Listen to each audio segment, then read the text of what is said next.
Welcome back. It's Tuesday, which means this one is specifically for the seekers in the room. And if you're a bunker whose partner sent you this, welcome.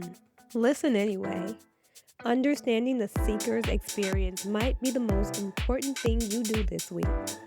Seeker, today I want to give you something practical, something you can use in the next conflict before it escalates.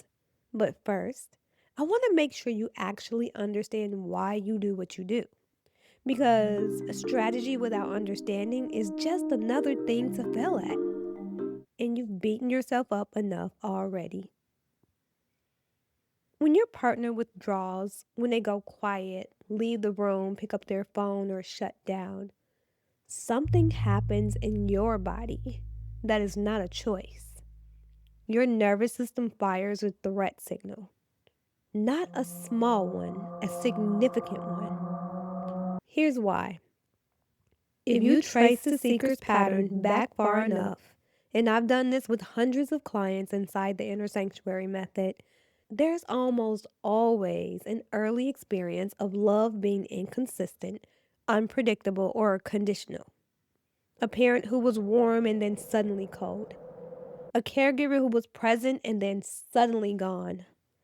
A relationship where love had to be earned. Where if you got quiet and waited, the connection didn't come back on its own. So your nervous system built a rule. If something feels wrong, act immediately. Because waiting means losing.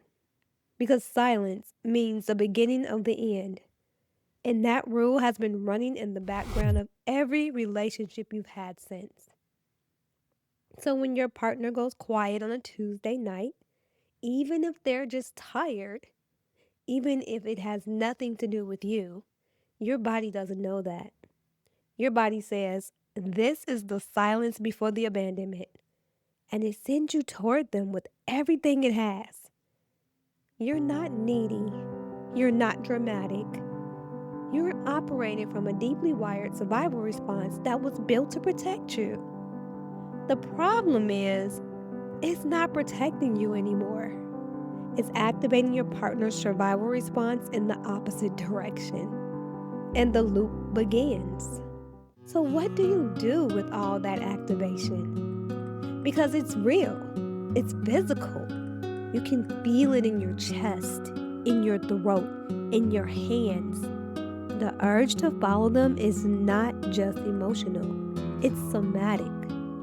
Your body is moving toward before your mind has even formed a thought. Here's what I want you to try. I call this the Self-Soothe 60 seconds. And I want you to understand what it's actually doing because it's not just a breathing exercise, it's a nervous system interrupt.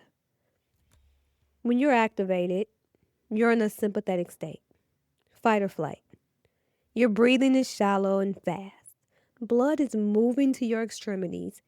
Your prefrontal cortex is starting to go offline. The self-soothe protocol is designed to activate your parasympathetic nervous system, specifically in the ventral vagal branch, through deliberate, extended exhale breathing. The exhale is the key.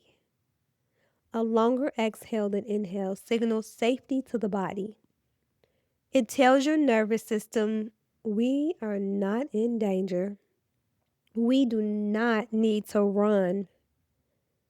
And when your nervous system calms down, even slightly, you get your prefrontal cortex back. You get choice back. You get the ability to decide what happens next instead of just reacting to what your body is doing. Here's the protocol. You can do this right now with me or save it for a moment when you need it. Which, if you're a seeker, is the moment your partner walks into the other room. Stop where you are. Don't follow yet. Feel your feet on the floor. Press them down slightly so you feel the contact. This is called grounding, and it tells your body that you have a floor. You have support. You are not falling.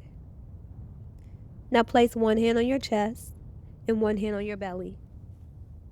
Feel the difference between those two spaces. The chest is where anxiety lives. The belly is where safety lives. We're going to breathe into the belly. In through your nose for a count of 4. Feel your belly expand, not your chest. Hold for 2 counts. And then out through the mouth for a count of 6 or 7. Slow, steady, like you're gently fogging a mirror. Do that 3 times. Let's try it so you can get the feel for it. In through your nose for a count of 4. Feeling that belly. 2, 3, 4. Hold. 2. Now, breathe out your mouth for 7.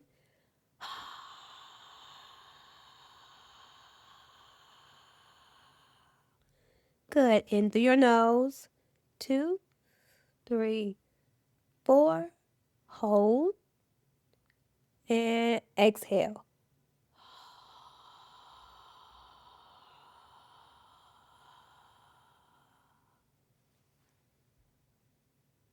And do it one more time. In through your nose. Watching the belly rise. And exhale.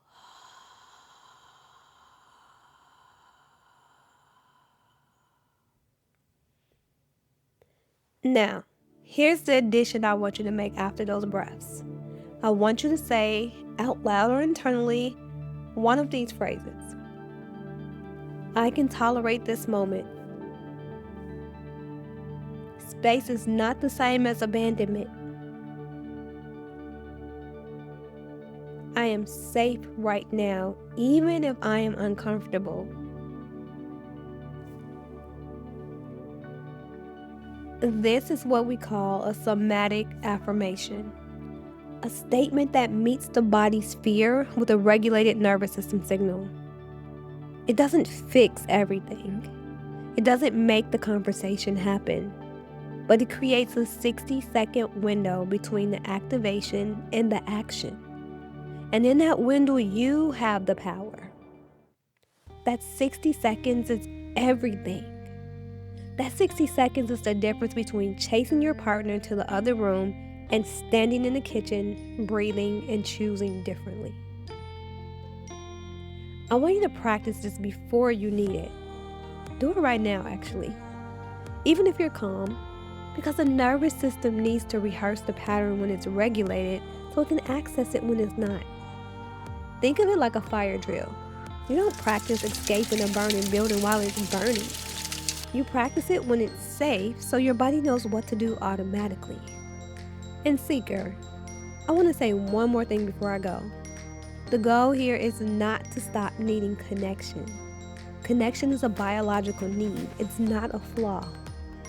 The goal is to build enough internal regulation that you can access a bridge to that connection that isn't just your partner. Because putting all of your nervous system's regulation on one person is an enormous weight for any relationship to carry.